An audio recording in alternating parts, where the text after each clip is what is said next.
अगर आप सप्लाई और डिमांड को मास्टर कर लेते हैं तो चार्ट्स देखने का आपका नजरिया हमेशा के लिए बदल जाएगा।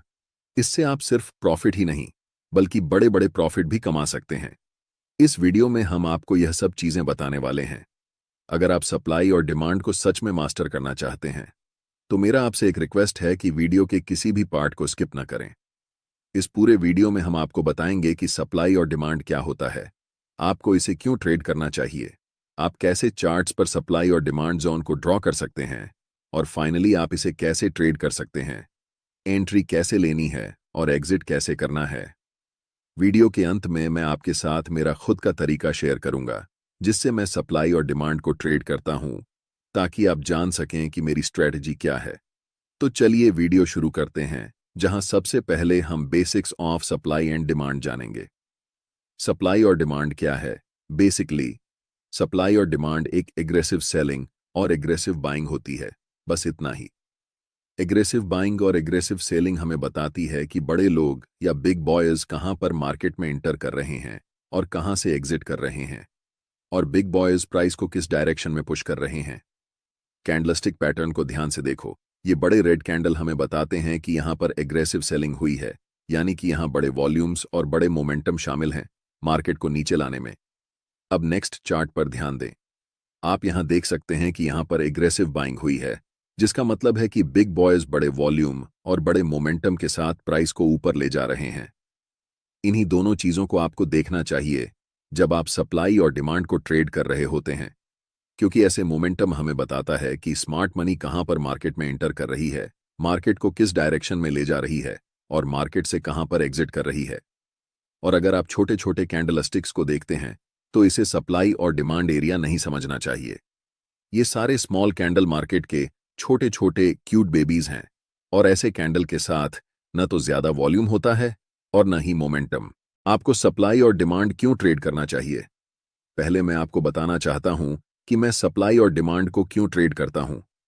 हम उन लोगों के साथ ट्रेड करना चाहते हैं जिनके पास बहुत सारा पैसा है, जिसे हम स्टॉक मार्केट की भाषा में स्मार्ट मनी कहते हैं। और मैं भी बिग बॉयज स्मार्ट मनी को फॉलो करके प्रॉफिट बनाना चाहता हूं। सबसे अच्छा तरीका जिससे आप पहचान सकते हैं कि मार्केट में स्मार्ट मनी कब इंटर कर रही है और कब एग्जिट कर रही है, वह है चार्ट्स पर सप्लाई और डिमांड जोन को पहचानना। जब मार्केट में प्राइस बड़े बड़े रेड कैंडल्स बनाते हुए नीचे की ओर जाती है, उसे हम सप्लाई जोन कहते हैं।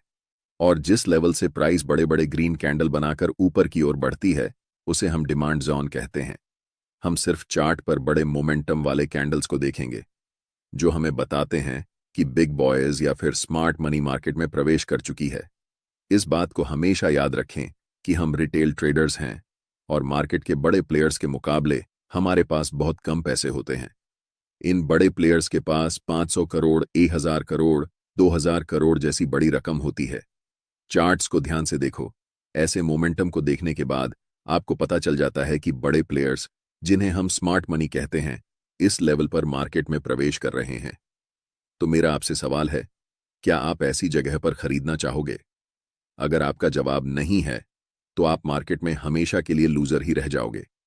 लेकिन मुझे पता है कि आप सबका जवाब हाँ होगा, क्योंकि आप मार्केट में प्रॉफिट बनाने आए हैं और यहां तो आपके सामने मुफ्त पैसे पड़े हुए हैं। आप जानते हैं कि स्मार्ट मनी के पास बड़े पैसे हैं, बड़ी पावर है और उनके पास मार्केट को मूव करने की ताकत है। सबसे बड़ी गलती जो रिटेल ट्रेडर्स कर सकते हैं वह है ऐसे स्मार्ट मनी के खिलाफ ट्रेड करना जो आपसे अनलिमिटेड टाइम बड़ा है। अब आपको पता है कि सप्लाई और डिमांड को क्यों ट्रेड करना है। अब हम जानेंगे कि सप्लाई और डिमांड को चार्ट्स पर कैसे पहचान सकते हैं। पहला तरीका यह है कि ट्रेड में आपको तभी एंट्री लेनी है जब आपको कम से कम 3 मोमेंटम कैंडल्स दिखें। हो सकता है कि एक मोमेंटम में 4-5 बड़े कैंडल्स हों, लेकिन कम से कम 3 तो होना ही चाहिए, तभी हम ट्रेड में एंट्री ले सकते हैं। जैसे कि इन 3 मोमेंटम कैंडल्स को देखो। ध्यान रखना कि ऐसे छोटे कैंडल्स को सप्लाई और डिमांड मत समझना। इस एग्जाम्पल में हम इन 3 ग्रीन मोमेंटम कैंडल्स का इस्तेमाल करेंगे। दूसरा चीज आपको यह करना है कि ऐसे एरिया ढूंढना है जहां से मोमेंटम शुरू हुआ है, और उन तीनों कैंडल्स के जस्ट प्रीवियस वाले कैंडल पर हम एक रेक्टेंगल बॉक्स ड्रॉ करेंगे। ध्यान देना कि वह बॉक्स कैंडल की हाई और लो को पूरी तरह कवर कर रहा हो।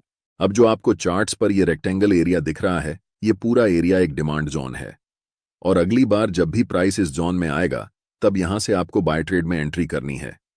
क्योंकि यहां पर ऐसा हो चुका है, तो ध्यान देने वाली बात यह है कि प्राइस इस जोन तक आया और उसके बाद बड़े ग्रीन कैंडल्स बनाते हुए शूट अप कर गया। सोचिए, अगर आप ऐसी जगह पर मार्केट में ट्रेड एंट्री करते हैं तो आप बहुत ज्यादा पैसा बनाने वाले हैं। चलिए अब एक और एग्जाम्पल देखते हैं। इन 3 बड़े रेड कैंडल्स पर ध्यान दें।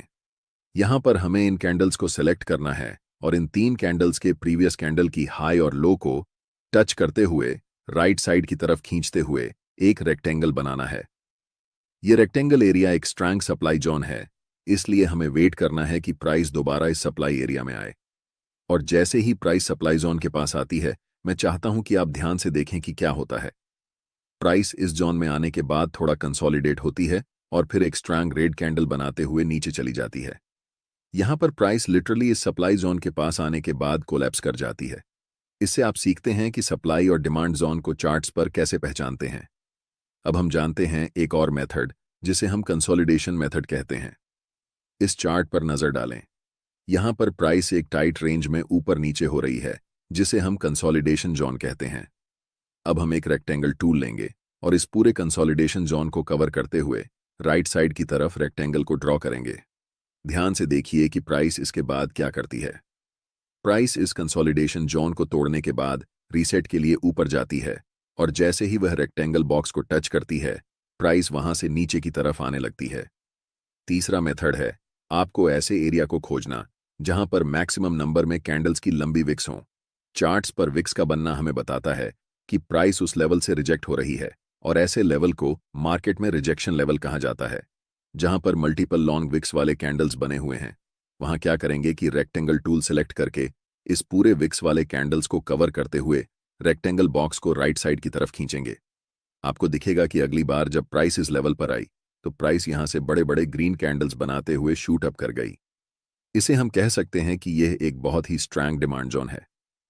अब हम पूरे यकीन के साथ कह सकते हैं कि आप सप्लाई और डिमांड जोन को चार्ट्स पर पहचानना सीख चुके हैं। इसके बाद यह बेहद जरूरी है कि आप ये जानें कि आप इसे कैसे ट्रेड करेंगे। इस चार्ट में हमने 3 बड़े ग्रीन मोमेंटम कैंडल्स को पहचान लिया है। अब हम उनके हाई और लो को कवर करते हुए राइट साइड तक एक रेक्टेंगल जोन बनाएंगे और आपका डिमांड जोन तैयार हो जाएगा। अब हम वेट करेंगे कि कब प्राइस वापस इस डिमांड जोन में आएगी। ट्रेड में एंट्री करने के लिए आपके पास 2 सबसे ज्यादा उपयोग किए जाने वाले तरीके हैं। पहला तरीका है कि आप एक बाय लिमिट ऑर्डर प्लेस कर सकते हैं, ताकि जब भी प्राइस इस डिमांड जोन में आए तो ऑटोमेटिकली बाय ट्रेड में एंट्री हो सके। दूसरा तरीका यह है कि आप मैन्युअल बाय ऑर्डर लगा सकते हैं जब प्राइस इस लेवल पर आती है। हम ज्यादातर दूसरे तरीके को ही प्रेफर करते हैं, क्योंकि याद रखना चाहिए कि डिमांड जोन कितना भी स्ट्रांग क्यों ना हो, हमेशा यह चांस रहता है कि प्राइस उस लेवल को ब्रेक कर दे। अब हम वेट कर रहे हैं कि कब प्राइस इस डिमांड जोन के पास वापस आएगी। जैसे ही प्राइस इस डिमांड जोन के पास आती है या फिर उसे टच करती है, आपको तुरंत मार्केट में एंट्री नहीं लेना है। पहले मार्केट को कंफर्मेशन देने दो कि अब मार्केट ऊपर जाने वाली है। आप देख सकते हैं कि यहां पर एक 2G कैंडलस्टिक पैटर्न बना है और ये लंबी विक्स हमें बताती है कि प्राइस यहां से रिजेक्शन ले रही है। लेकिन हम अभी भी कंफर्म नहीं हुए हैं कि प्राइस ऊपर ही जाने वाली है, इसीलिए हमें और इंतजार करना पड़ेगा। जस्ट नेक्स्ट कैंडल एक बड़ी बुलिश कैंडल फॉर्म होती है और हम यहां पर कंफर्म हो जाते हैं कि मार्केट अब यहां से ऊपर जाने वाली है, क्योंकि ये बुलिश इंगल्फिंग कैंडल हमें बताती है कि मार्केट में स्मार्ट मनी बाइंग पोजीशन बना रही है। और आप जानते हैं कि स्मार्ट मनी की एंट्री के बाद प्राइस सुपरफास्ट स्पीड से ऊपर जाने वाली है। हम यहां मार्केट में एंट्री लेंगे जिसमें हमारा स्टॉप लॉस स्विंग लो के नीचे होगा। अगर आप ज्यादा सेफ रहना चाहते हैं तो आप अपना स्टॉप लॉस बिल्कुल इस डिमांड जोन के नीचे रख सकते हैं। अगर हम टारगेट की बात करें तो ऊपरी लेवल पर प्रीवियस कुछ कैंडल्स को देखें। यहां पर 3 लगातार रेड कैंडल्स बनी हैं और उनके जस्ट प्रीवियस कैंडल एक लॉन्ग विक्स रिजेक्शन कैंडल है, जिससे हम कंफर्म हो जाते हैं कि यह लेवल एक सप्लाई जोन है। इसीलिए जब प्राइस इस लेवल को टच करेगी, हम अपना प्रॉफिट यहां बुक करेंगे। जब एक बार कोई सप्लाई या डिमांड जोन प्राइस का रिस्पेक्ट नहीं करता है, तो आपको पहले से ड्रॉ किए हुए रेक्टेंगल को डिलीट करना है और फिर नए सप्लाई और डिमांड जोन को चार्ट्स पर ड्रॉ करना है। अगर कोई नया सप्लाई या डिमांड जोन नहीं दिख रहा है तो हम मार्केट में वेट करेंगे। जब प्राइस इस लेवल से 3 बड़े ग्रीन कैंडल्स बनाती है तो हमें पता चलता है कि यह एक नया डिमांड जोन है। इन 3 ग्रीन कैंडल्स के जस्ट प्रीवियस कैंडल को कवर करके हम एक रेक्टेंगल बॉक्स राइट साइड की तरफ खींचेंगे। अब हम इंतजार करेंगे कि प्राइस कब इस डिमांड जोन के पास आएगी ताकि हम ट्रेड में एंट्री कर सकें। इस एरिया में हमें दिख रहा है कि कैंडल्स के पास बड़े बड़े विक्स हैं, इसलिए हम यहां एक सप्लाई जोन ड्रॉ कर सकते हैं। जब प्राइस इस डिमांड जोन के पास आती है तो स्ट्रॉन्ग रेड कैंडल बनाते हुए इस लेवल को थोड़ा सा ब्रेक कर देती है। ऐसी सिचुएशन में रिटेल ट्रेडर्स अक्सर इसे एक ब्रेकडाउन के रूप में देखते हैं और सेल पोजीशन में एंट्री कर लेते हैं। लेकिन नेक्स्ट कैंडल एक बुलिश कैंडल बनती है जो कंफर्म करती है कि अब प्राइस यहां से ऊपर जाने वाली है। इस सिचुएशन में हम बाय पोजीशन में एंट्री करेंगे और नेक्स्ट सप्लाई जोन तक अपना टारगेट रखेंगे। हमारा stop loss last swing low के नीचे होगा। इसके बाद प्राइस बुलिश कैंडल्स बनाते हुए ऊपर की तरफ बढ़ जाती है और हमारा टारगेट हिट हो जाता है। अगर आप अभी तक मेरे वीडियो को देख रहे हैं तो अब मैं आपके साथ अपनी सीक्रेट ट्रेडिंग स्ट्रैटेजी शेयर करने वाला हूं, जिसमें मैं बताऊंगा कि सप्लाई और डिमांड को यूज करके मैं खुद कैसे ट्रेड करता हूं। ट्रेड करते समय मैं सिर्फ एक कंफर्मेशन पर ध्यान नहीं देता, बल्कि मल्टीपल कंफर्मेशंस को देखता हूं, तभी ट्रेड में एंट्री लेता हूं। एक्सटर्नल कंफर्मेशन के लिए मैं अक्सर फिबोनाची रिट्रेसमेंट टूल का उपयोग करता हूं, और ऐसा मैं तभी करता हूं जब प्राइस अपर ट्रेंड या डाउनर ट्रेंड में होती है। फिबोनाची टूल को कभी भी साइडवेज मार्केट में यूज नहीं करना चाहिए, और यहां एक अप ट्रेंड है, इसलिए हम फिबोनाची टूल को ड्रॉ करेंगे।